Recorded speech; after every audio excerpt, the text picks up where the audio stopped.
Kongo wasibyo tyasebo. Nsibyo bulungi bwami bulwa. Wiki ebadde mpanvu. Nnyo. Njagala okukulisa nalaba ku mulimu eri sayidi eringa bakutimbye. Transformer. Ko next media. Bampa nze Transformer. Wiki ewedde nze nali transform of the week. Bonna kitegeeza bakulirayo ne banywa mwaka endo. Naye nga wendi. Ekinalaba nga kyamaanyi. Tukuyoza. Allahumma amen. Era ndowooza tambulira awo. Otherwise naffe waffe bibadde bulungi. Mukama abadde akyakuuma. Bitambudde mu wiiki bingi. Weekend ngegwa ewedde. Twavirwako munnamawulire omukuukuutivu. Yali member wa parliament Onapito Ekomoloit. Yafa nkyawulira mbwe eddaame ligamba wakuziikibwa after 2 months. Agenda kuziikibwa November nga gwako. Ye kye yayagala. Saategeera lwaki kyali bwe kityo sinaba kukitegeera. But oluusi twandibadde twagala tufuna inspiration. Kiki mu myezi 2 n'abali tebatugamba mu myezi 2 kiki kye yalaama wadde wano gwentulidde mu bigere yagamba njagala mumpiseeko egindi muyite wali eri bakuba amazina munziike nga nyime. So twandiyagadde okumanya era bekikwatako. Ekolomuyiti teyali muntu wa bulijjo. Is a public figure. Akoze mu bitongole ebikwata ku bantu. Eri member wa parliament. Yali mwogezi wa president. Yali abadde akola mu Nile Breweries. Abadde ku board ez'enjawulo. So we need to get some of his things abamu following okumanya. Ekirala ekibadde mu wiki ligorebo. Isaac Semakadde Ligorebo chichi. Ligorebo omuyekera wa mateeka oba omuwakanyi w'ebyamateeka. Yawangudde akalulu akalabikirako nti ayinza okukawangula naye nga twewuunya lwaki bw'atyo. Abamu ku ffe nga twewuunya. Semakadde nze naye boliawo tujja funa akadde akomwogerako mu maaso eyo. Then kyekibaddemu ekirala. Twalabye Honorable Mathias Mpuuga. Ayagala kuleeta ennongoosereza mu parliament mu byokulonda literally with 1 year left. Asikadde mwaka gumu. 1 year exactly left okugenda mu kalulu kwa bonna for nominations. With the about 8 months so myezi nga 7 ku 6 ejibulayo yesi 6 ngebibiina by'obufuzi bigenda mu primaries processes zibatuusa mu kalulu nga wabulayo emyezi 2 oba ku 3. Kyekirala ekibaddemu ndowooza nakyo tujja kufuna obudde obukyogerako n'okulwanagana n'okuyumbagana okuli mu famire y'omugenzi Tamale Emirundi. Abamu kye boogeddeko mu ngeri ez'enjawulo. Ndowooza byebyo bibadde mu wiiki. Ku Mpuuga weerabiddeyo ekyaba DP Block okumwendoosinga. Ye yakkiriza endorsement. Yabiganye. Yavuddeyo n'aga nti kale teyabiganye direct. Naye yavuddeyo n'aga nti wele ebyo byonna mbisobola. Naye saawa eno focus yange eri ku reforms. Nja kufuna akaddensi kanaba DP Block tuongere okuwaayamu ku nsonga eyo. Kakati bali bamwendoosinze nga tebamwebuuzizaako. Kizibu kyakutegeera bannabyabufuzi abayinza okubanga bwe batyo bakyagadde abamukonsultinze naga naye mukireete bwe mutinze nja kuvaayo ngane naye nga mukifaananyi nzize nakyo kisoboka. Well Bampuuga tebakyasobola kujja mu byobufuzi bya leero sitayiro ya Bampuuga. Ng'olina ba Bobi Wine nga bajja ne bafuuka formidable. Ng'olina ba Semakadde nga bajja ne bafuuka formidable. Ng'olina characters wezityo nga zitakinga over leadership. Bampuuga tebayinaamu space. Tebajja mu byabufuzi tebasobola kufiitingamu because olulimi lwe boogera n'ebikolwa bye bakola n'enneeyisa gye beeyisaamu tefiitinga mu mulembe. So simanyi bwe tuba tuyitira batya well kakati Buganda Central Region kubanga tukkirize tugaane bw'oba onyumya ku byobufuzi bwa Uganda toyinza binyumya nga tofactorinze in regions ethnicity. Toyinza kubidiscussinga nga tuzitaddemu. Kyova olaba ziri recognized mu affirmative gundi reforms ne policies ziri recognized nti bw'oba olonda akalulu k'abavubuka olonda ow'omu mambuka w'ebuvanjuba ow'omu makati n'oba olonda n'abalala bonna bwonna ojja obalonda bw'otyo. Kati Honorable Mpuuga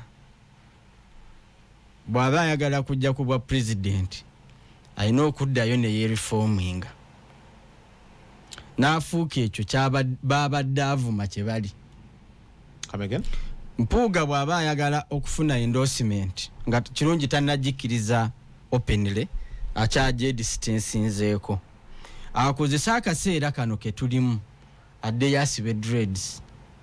Honorable Mpuuga addeyo dreads asibe dreads. Ate Kyagulanyi gye yava because initially mwami Kyagulanyi, I am telling you the trends now. Yalina dreads n'azijja ate addeyo yazisibe.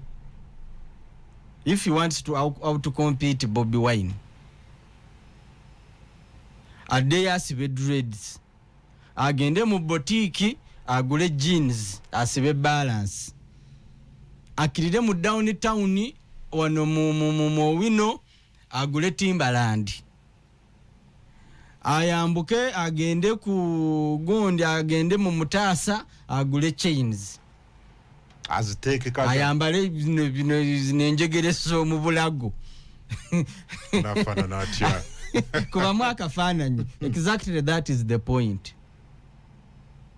Actually kyekifaananyi kiri broad nti olwaleero bw'oba otunuulira trends za politics bwe zitandika ojja kwetanga tewali space ya gentleman. abamasuuti Space z'abamasuuti teziriiwo currently. Bw'oba osoma trends n'olaba ebitambula baani abaliko.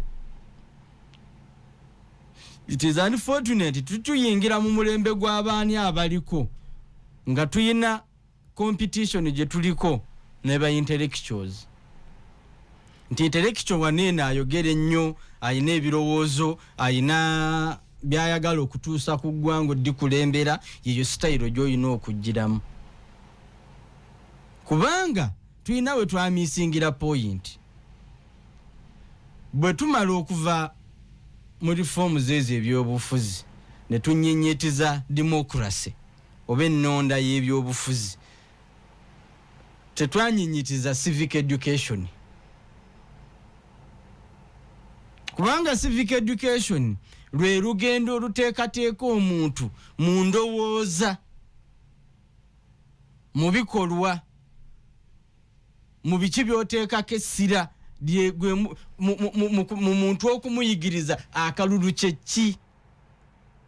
Omuntu okumuyigiriza okima ki mu kukuba akalulu obuvunaanyizibwa bw'omukulembeze bwe buliwa. Kaakati eggwanga tutuuse nga tulitambuliza ku autopilot because we neglected civic education. Buli ali mu electoral spaces zonna tali civil. Kiri ku side emu. No, all sides. Ngasikiraba mu all sides. I see it only. Oyinaale mu lwaki abantu beesibye ku muhoozi. Lwaki abantu bagamba muhoozi y'abajja.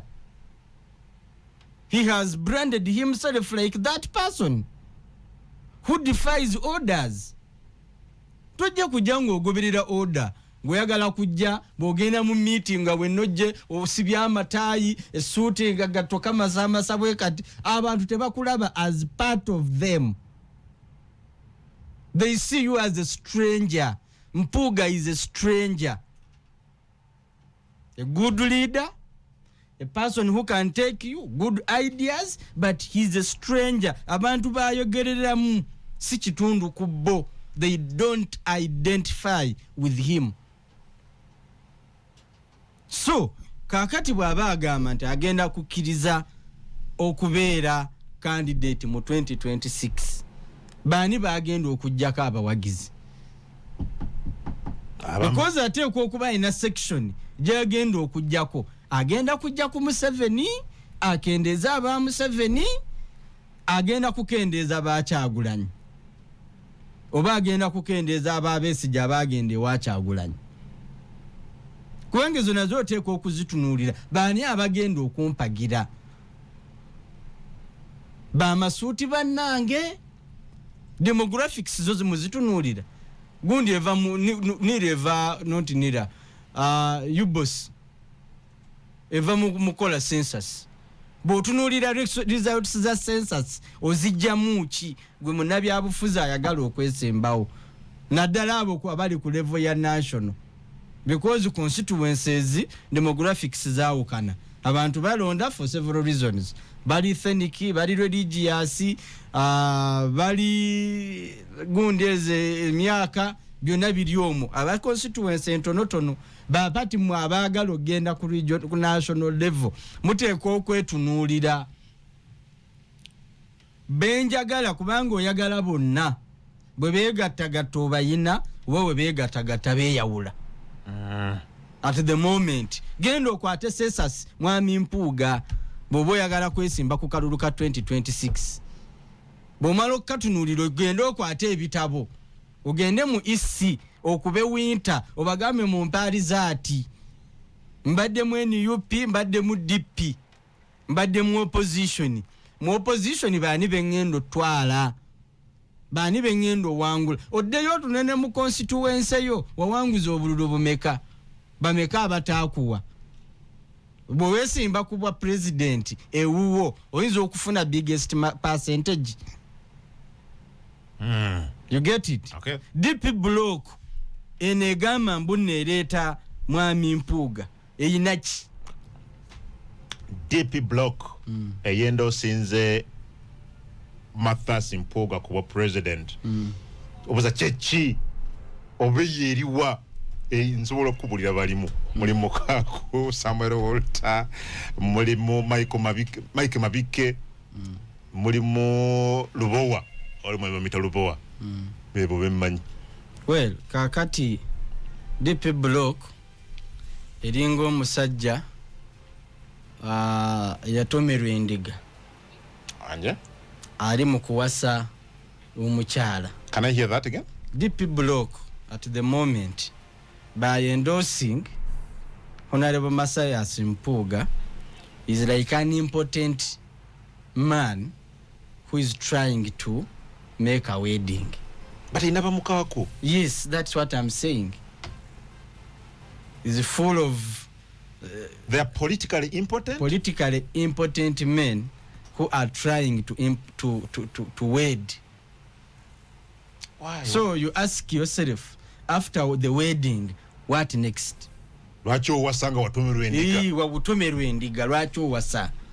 Why do you send bano batomerwa endiga mu byobufuzi? Endiga yabatomera in all aspects. Abatatomerwa bali kuko ne bakola vasectomy kati baagala kuddamu kuzaala. Kikyasoboka babalongoosa. And Mpuuga tatomezebwa aleme kubeera a very very bad bride. Agamba nti tunaalabira eyo. You get my point? Kubanga they have nothing to bring on table. They have nothing to deliver.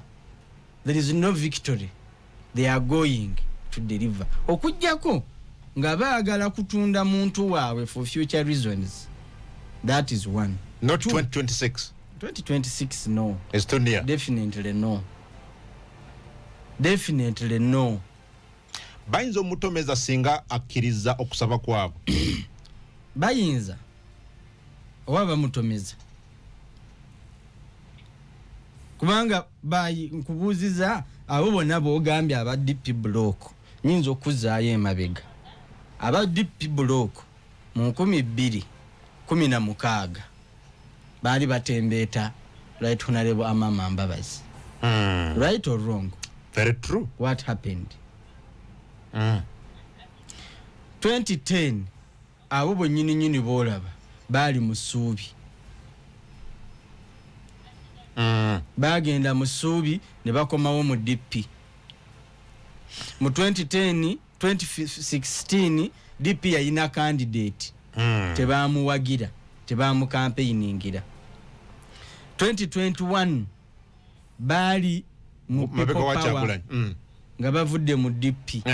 Bavudde mu subi, bavudde mu Truth and Justice, kakati bavudde mu TDA ya 2016. Kulaga how important they are. And none of them has been in a position since 2010. Tebayina kifo mwe babadde. Tebayina kifo kyebayina kiriawo kyoyinza okugamba nti ye platform gye bagenda okukozesa okukunga.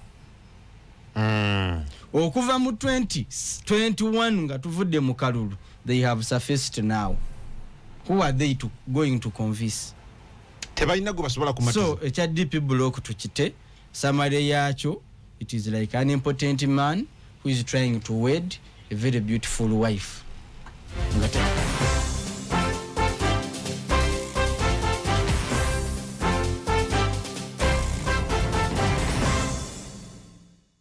Kale ku 13 tonyeza Sat Radio 4 ensonsoze ne 10 tonyeza 7 Radio 7 Iraka lyabajikuru bomukama kawale ganze Adam Kungo a message ogisa ku 075 mukaga 0M2505 075 mukaga 0M2505 mbamba nyago ne josinzide jakuperanga nkulaba bulungi nnyo onako olwalero message ntere ku 075 mukaga 0M2505 sako message masa onja kuberanga obakabu mbusoma olunaku olwalero.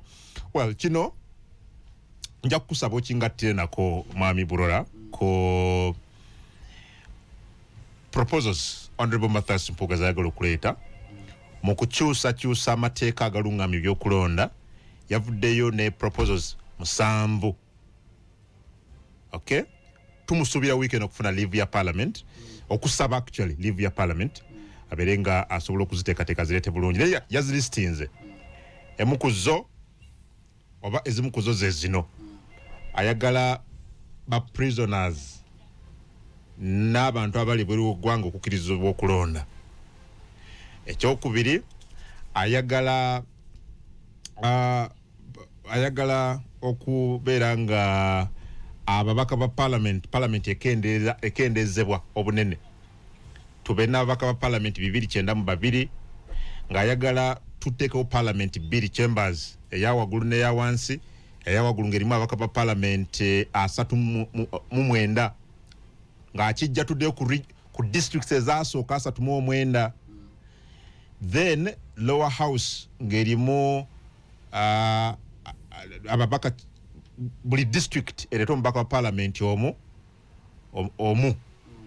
So duina district 146 buli district 146 districts.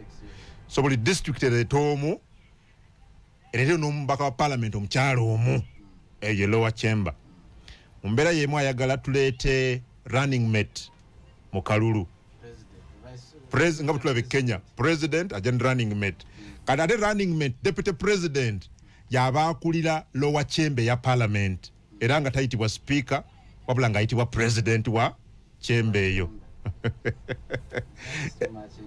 Kirala ayagala alizate ziva mu district nga bazirangirira ku district nti ziri final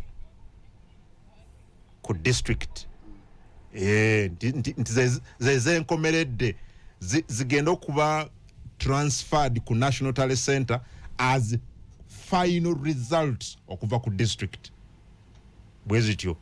So ezo ezimu kunongosereza zagala okuleta. Ekirala ayagala komyawo ebisanja term limits. Term limits bere bibiri. Well, I think propose ezimu ziri plausible endala zetaaga obudde. But still nga tetunagenda ku proposal. Ekibiina nga ekya NRM mu mwezi ogwo ku 11-12 bagenda tandika okulonda structures zaabwe mwaka guno bagenda tandika okulonda structure okuva ku kyalo kubanga NRM eronda obukulembeze bwe baba bagenda into ngojjeko 2021 we wali excuse ya covid bagenda tandika okunonda obukulembeze bwabwe ekyo kimu olwaleero tuli mu October nga tubulayo officially emyezi 11 to nomination nomination ngambe y'ababaka ba parliament naye nga jjukira reforms zoyogerako oluusi zispanninga ne ziyingirako ne mu local governments ne za affectinga act eya local government parliamentary and presidential n'abalala kati bw'obanga tuli mu 11 months to the election ogenda kufuna obudde obudiscussinga bill eno reforms zino because reforms ne bw'ozireeta ziteekwa okuyita mu processes ziteekwa okuyita through consultations oteekwa okuyita mu bantu ab'enjawulo n'obayitiramu nabo ne bakuwa amagezi n'okola ki so okuyisa bill literally weetaaga emyezi kumpi 5 okuyisa reforms jinza n'ogenda mu mwaka kubanga ojja genda okwetaaga oyagala ku affectinga districts kitegeezo olina okufuna consents eza local governments nabo bazidiscussinge kubanga ogenda ku affectinga ba stakeholders ab'enjawulo ab'ebyobusuubuzi ab'ebyobulimi bannabyabufuzi bannaddiini bana abakulembeze b'ennono n'obuwangwa bonna ogenda affectinga in one way or the other njagala kuwa ekyokulabirako bwe baali baleeta Kampala Metropolitan Area KCCA Greater Kampala Metropolitan nga mulimu Wakiso Mukono Mpigi ekimu ku kyagiremesa okuperforminga kwe kuba nti Kampala nga yo mu constitution ya 95 bagigamba nti teri mu Buganda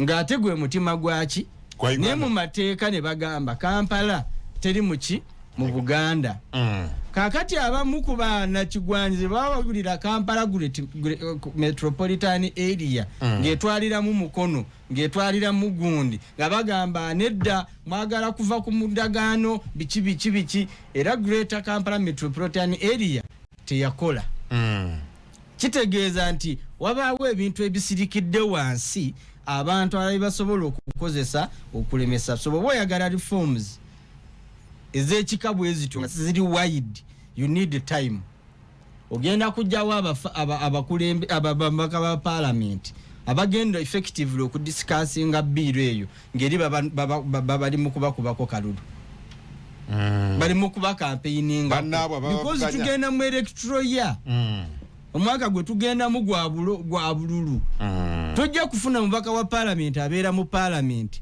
kudiscussinga bill ya reforms ezigenda okumujjawo mu kalulu akaddako ekyo kimu tali agenda kukkiriza kujja kutuula mu parliament wiiki myezi egyo 5 gy'obagala babeere mu bukiiko babeere mu consultations babeere mu first second third reading nga bali awo eyo bill tejjana kufuna quorum olwaki kubanga akalulu twakatandise dda boyagala babeere mu Gundi yo oyinza okuba okireeta ng'okimanyi gwe togenda beera mu kalulu akaddako kuba oyina ebirowoozo ebyesimba kuba pulezidenti naye bano abalina okukitembeeta naawe tebajja kusobola kubeera mu bukiiko obuyina okudiscussinga reforms zino kubanga obudde tebabukola ki tebabuyina aba akyali awo nga bamugamba akasajja kakuŋŋaanyiza wano abantu nga 1,000 nti baliwa mu kitundu kyo ng'oyo alina okuva mu parliament addeyo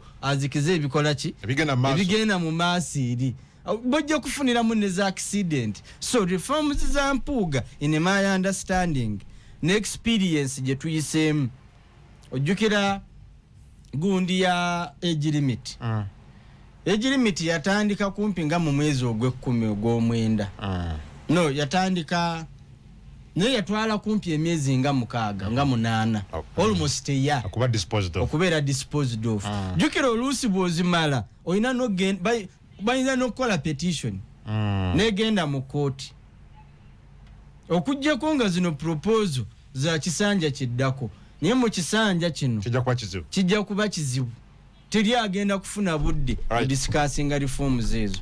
Now details za reforms ziyinza okuba nga zisoboka but tojja kuzifunamu. Tuyina principle ya separation of powers nti amasiga gonna asatu gano wadde gayina engeri gye gakwataganamu gasuubira okubeera independent. Honorable Mpuga bwe yaleese proposals ze ati n'agamba nti running mate oba deputy president yagenda okukulira parliament eri lower chamber conflict. Kakati ate ayitibwe president wa chamber eyo kati olwo aba agenda kugwa mu siga ki because eri aba mu executive nga deputy president ate gw'oleeta eno nga chamber. So waliwo confusion awo okujjako kati siraba nawe kiyinza kukolera kubanga okusooka tuteekwa okumanya roles za chambers zombi. Emu eri ku budget endala eri ku legislature emu roles zaayo ziri ki, ekyo nakyo tuteekwa okukimanya. Awalala wekikoze how successful is it. Mayi tugenda ne tukoperera Kenya baakikola, South Africa baakikola, Gindi baakikola, but how successful is it? Bobo creating a multiple administration gundi ezo ezikolera mu mawanga agali civil ng'okyalina abantu abagenda abatamanyi kalulu kyeki. People obuuza abantu akalulu kyeki, they don't know. Ng'okyalina society eri entangled mu bintu bingi, you don't expect to have all of those levels. Twetaaga emyaka emirala nga 5 of any has, twetaaga another generation gye tuteekwa okupreparingira ebyo bye twogerako. Sene yaffe kungu guno omulembe gwaffe tetukyasobola guteekerateekera. Tovola bakakati President Museveni nawe nabadde ngamba ti President Museveni abantu be yajja nabo n'abantu abaliwo kati tovola abamukuba busu bamukubena agenda okyuka nga bayiseno bagenda okudde no nga bali wansi bayina tactics za njawulo ze bakozesa. So at the moment reforms ezo zitututu oba what tetusobola kuzifollowing, actually tuyinza n'okubanga tetuzeetaaga. Nze ku reform gye njopuliddeko olwaleero bw'onooba ogamba okuzzaayo emabega okusala ababaka ba parliament tekisobola kubeera discussed by this parliament by the same president who has been with this parliament. It cannot. There has to come another president omupya najjanga n'ebimusuubirwamu bipya nga buli kyayogera tumuwuliriza.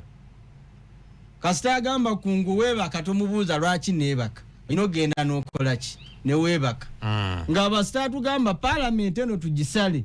Kakati abantu tebaagala kuwuliriza mubaka, baagala wuliriza ani? President. Kakati president nga kyaba abagamba buli omu ayagala kukiwuliriza because they think this person has national interests ezitali political, eziri national in nature. Ye president asobola okuleeta reforms bwezityo ne ziyitawo, but ng'oyina president tugeze President Museveni bw'aba agenda okujjawo kati tuli mu kulwanira.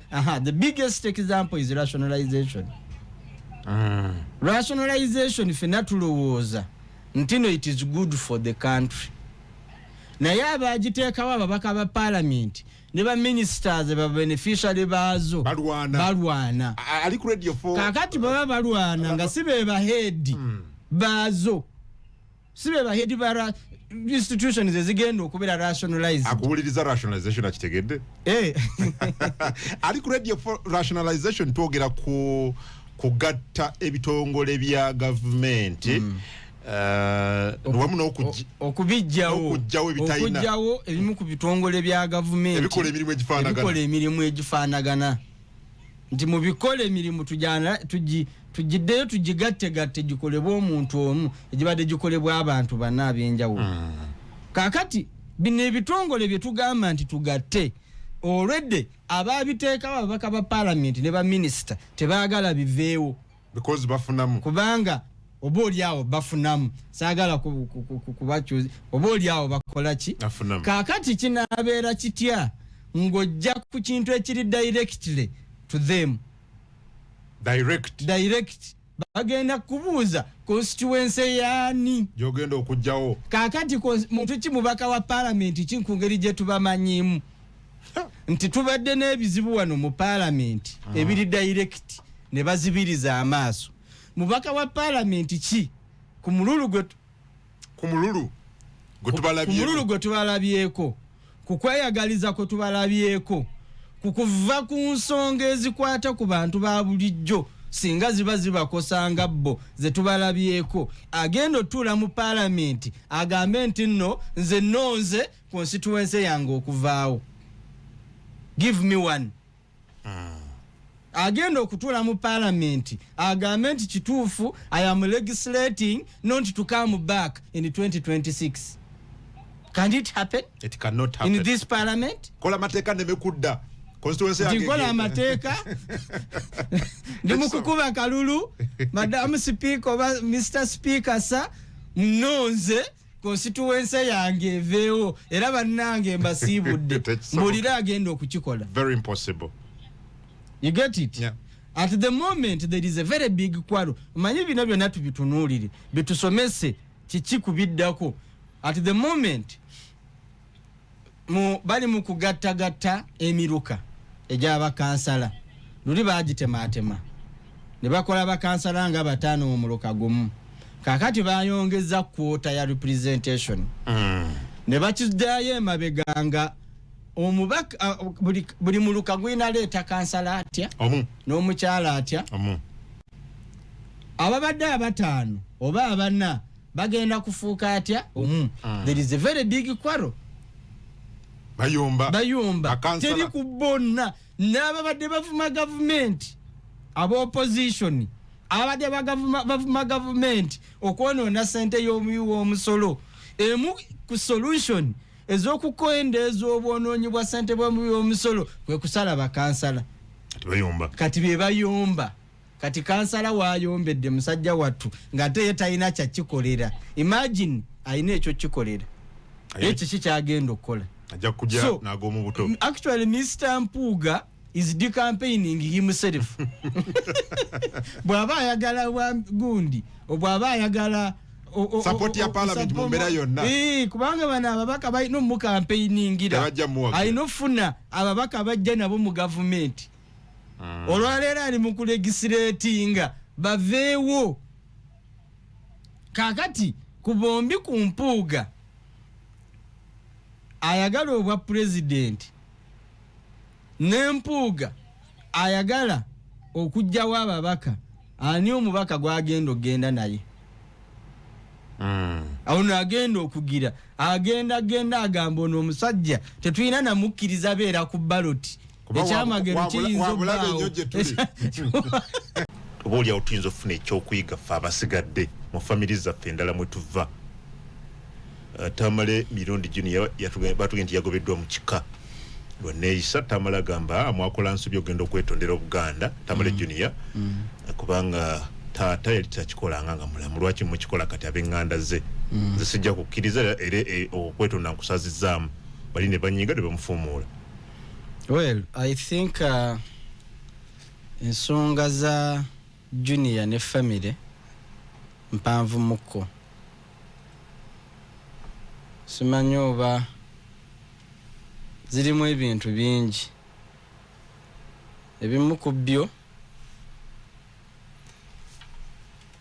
waliwo aspect eya family ya Yohana Mirundi jjajja wa Junior taata wa Mirundi omugenzi ne wabaamu aspect ya Joseph mirundi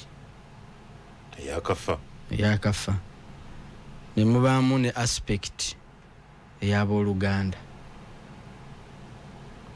njagala kuzimenyaamenya ne mubaamu ne aspect eya Buganda Kabaka naye katutwalire wamu Buganda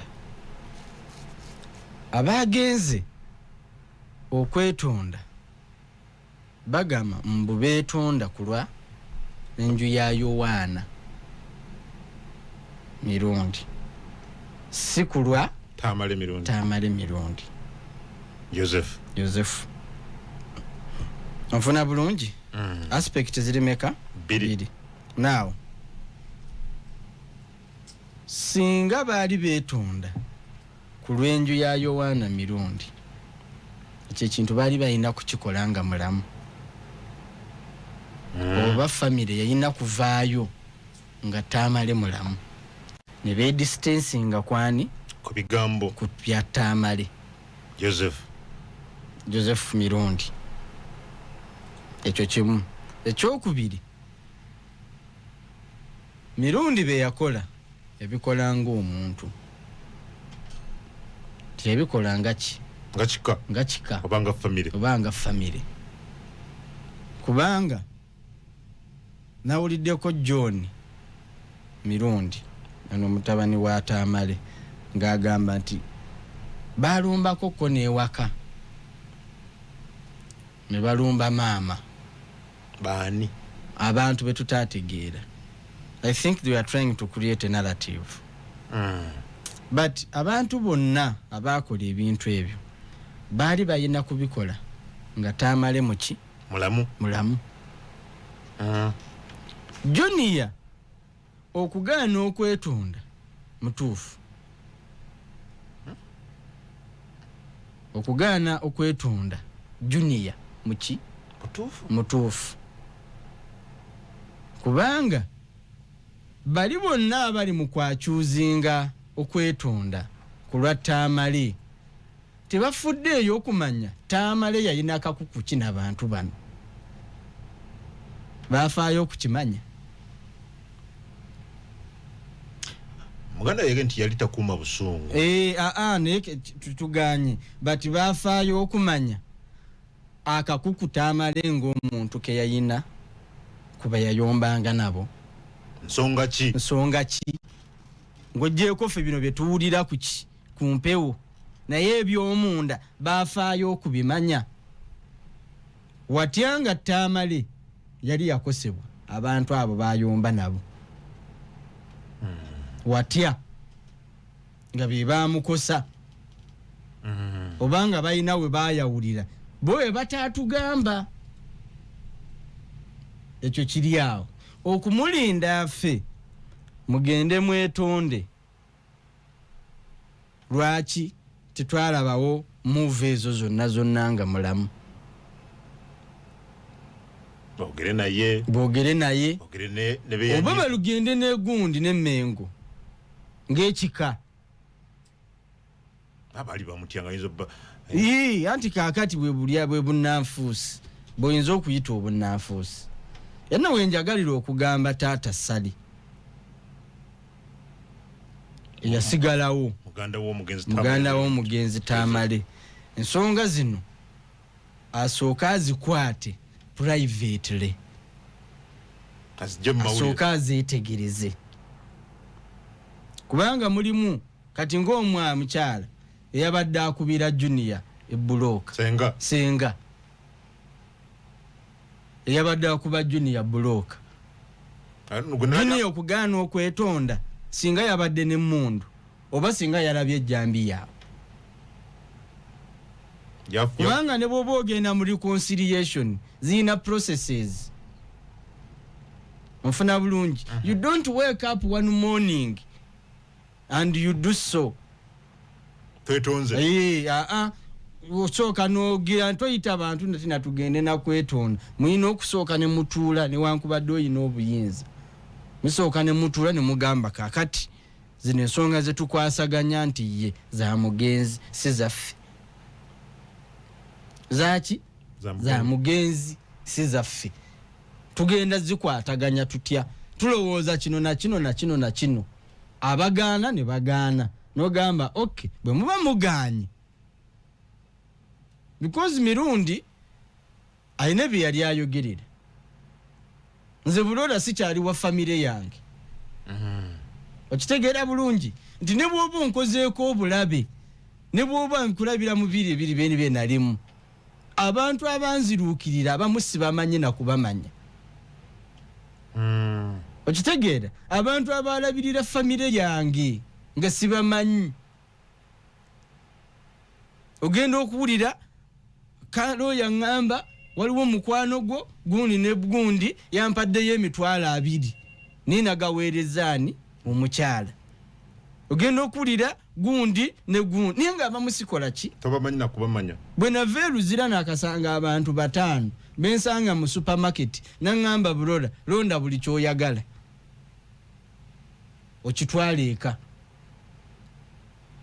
okitegeera bulungi oba nakusanga ng'oliko gi n'agamba kasiya eyo biiru jimpe oyo omwami muleka agende takyalina mulimu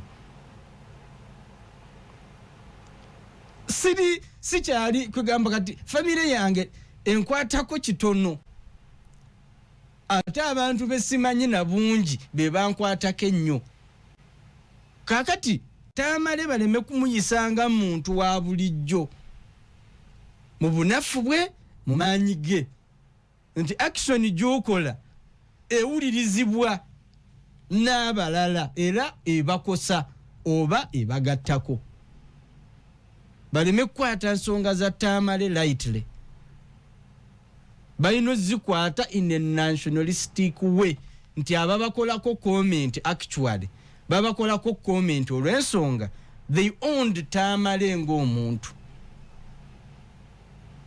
okitegeera bulungi they owned him waliwo abantu bayitirivu abalina enkolagana ne tamale nga famire tekola ki tebamanyi ez'enjawulo bantu bangi tamale be yayamba mu ngeri ze ez'enjawulo bayitirivu so bw'oba odiiringa ne tamale newankubadde mugenzi oteekwa okufakitaringa in ebintu bingi nti ekintu kye ky'omukolako olwaleero bwe njogera ku tamale obubi abantu be bangi abaali bamukkiririzaamu abasobola okunvuma n'okunkuba ne bankuba kubanga yayina abantu be yayina community ye yayina ensi ye ensi ya tamale esinga ku kika kye ensi ya tamale esinga ku famire ye I can tell you this authoritatively tewaliwo n'abantu abalabirira tamale nga famire ye tebamanyi you get it. Lastly, to my brother Junior tawe ba magezi kituufu naye naabo bagamba genosale yabikugambye nedda hamu yabikugambye nedda ne hamu ajatuuka akwe distancingeko kubanga ne hamu is a brand. You cannot associate your bad manners with the bigger brand. You get it? Brands zijana attractions. You must be attractive for you to associate with the brand. So don't make yourself badengenda kozesa ekigambo kibi. Cheap. Don't make yourself unattractive. I hope that is more civil. By associating to bigger brands. You get it? General Sale okugalawo gate oyo mwana kwebyo tadda wano is just a snapshot. Yo tudda mumulaba. Tudda teri agala ku associating na chintuntu. Yeah. You make yourself a public nuisance, these brands will run away from you. And they are only source of support in all aspects. 2, ojja kwetaaga okufuna omulimu kubanga tukula va ku buvubuka tukula ze nyumba nengira nengamba awo nedda awo sijja kusukkawo kyenkoze kimala lwaki nti newankubadde oyinza okuba oli mutuufu naye waliwo ekintu ng'ate kyoyagala okulilayingako kirina factors endala ezikirimu munda. You get my point? So my brother, let me tell you this, bali abanene kwe tukwata batuuka ne bagamba nti this is unattractive, this is a liability, ne baclosing gates. Ate kati fe tulina experience ne brands than maybe you, politically and socially, even economically. You get it? Kubanga biine engeri oli bw'amanya nti n'omwana avuma abantu, n'omwana addamu bw'atyo, tayagala kumanya no echi. You get it? So it is better, first of all, ndowooza muganda wange oyo akyayinamuko ne shooku y'okufa kwa kitaawe. Sabamu tetumu misunderstanding. Tulina okutegeera nti omuntu waliwo time gy'abeera nga bitterness carrying a big percentage mu mutwego until agenda nafuna sijja giyita rehabilitation, but with time kijja kukola ki, kijja kumuvaako. So family abadani fair the way family erina okumanya nga bwe nkugambye titamale si muntu wa bulijjo niwankubadde mugenzi teri muntu wa bulijjo. So engeri gy'ohandolingamu ensonga za family ye nkulu kubanga ffenna zitukwatako. Okitegeera bulungi, ffenna zitukola ki, zitukwatako. Ekirala, omuntu ng'obo ababadde mu zi meeting n'engeri gye babadde beconducting, actually bafudde junior amateur. You get it? Bamufudde amateur nti ate bo bali worse than junior, nti bo bantu bakulu. Wogobera omwana afulumye n'agamba sijja kwetunda kubanga mwasazeewo dda ebintu byammwe, n'atambula peacefully, n'akola ki, n'agenda owerekeza waaki bulooka. Kitegeeza actually ng'ogyeko ebyo bye tulaba ne junior ayina ebirala ebiri mu abo, ayina obukaawu bwe n'abo ababadde mu ki, mu meeting eyo ababadde tebalina gibaamu. Kubanga omuntu ng'oyo tekyatandikidde awo, kiteekwa okubanga kivudde mabega n'okubanga bibadde nga bibaddewo. It has been building. So it has been building.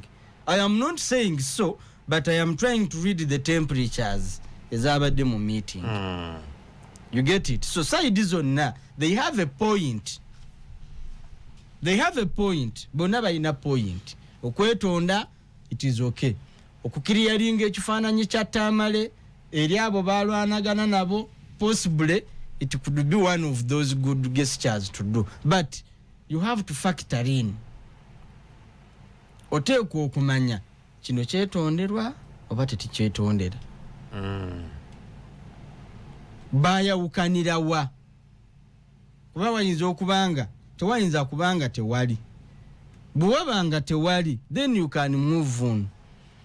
N'ogamba okay, katukihandolinge. So njagala nze siina nnyo ddoboozi mu family, but njagala kubasaba ensonga zino bazihandolinge strategically. Okay. Any spill over puts the ban. Yes, we agree. Ateekwa okubanga inawe yayita, but bwe yayita naye tutwale obudde okumutegeera nga ye we yagaana oyita lwaki. We yagaana oyita lwaki. We yagamba nti wano ne yeesibawo ebbanga lyonna lwaki. So bwe tutabitegeera ebyo ne twagala okukitwala nga ffe bwe twagala, it will be hard. Lastly, I don't think Buganda yayina akakuku ku family ya Tamale n'abaana be. Now ngazi ya scope beyond Tamale.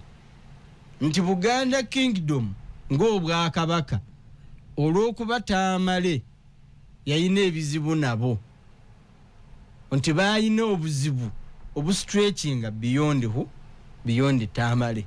If it was true, then that also seems to have been wrong, but I doubt so. Okay, you get it. I doubt so. Okay, so ensonga zino basooke baba bagenda mu meeting bonesimu bazireke ku gate.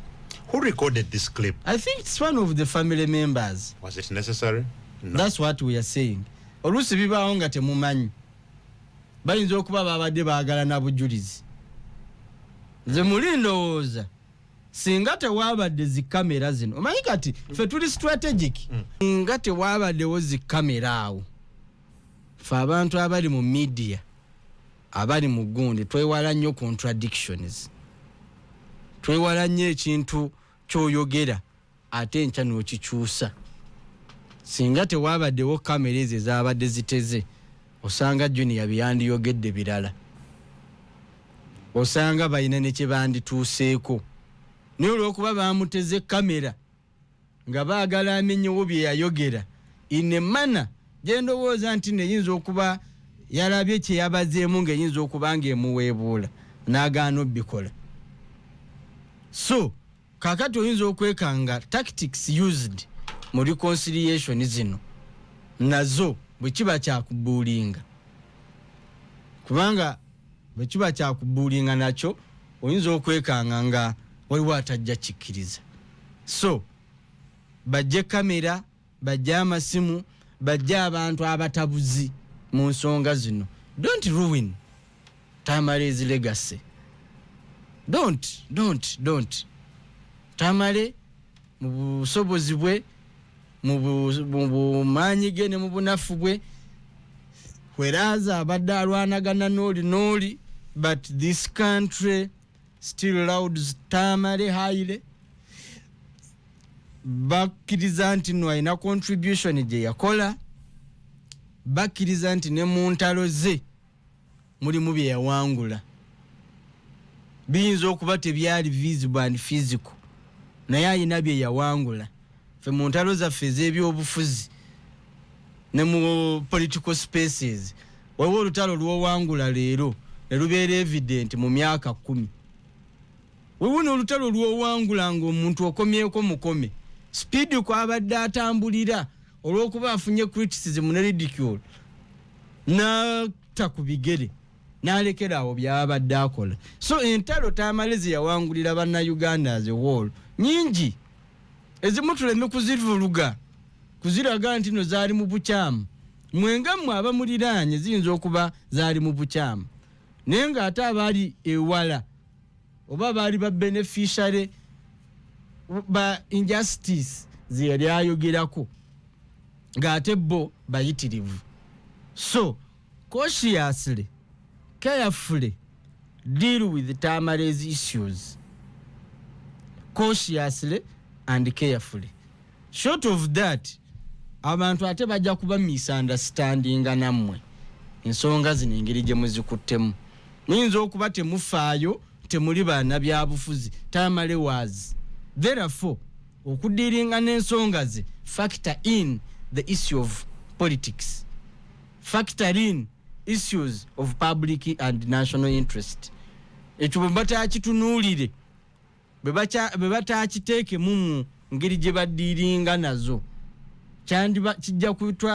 kijja kutuuka ng'ate tulowooza nti n'omwana byayogera byagaana byalwa byatakkiriziganya nabyo ate mutuufu ng'ate erudda mwe batuufu. So listen, deal with Tamale's issues politically, kuba ye yali munnabyabufuzi, teyali muntu wa bulijjo nga mmwe bwe muli. Bwe munaayagala okukozesa gaalubindi zammwe aba bulijjo nga ze mukozesa okupima atali wa bulijjo, mugenda kumisinga point enkulu. So muli ndowooza ne bwe tukirekera ku ekyo.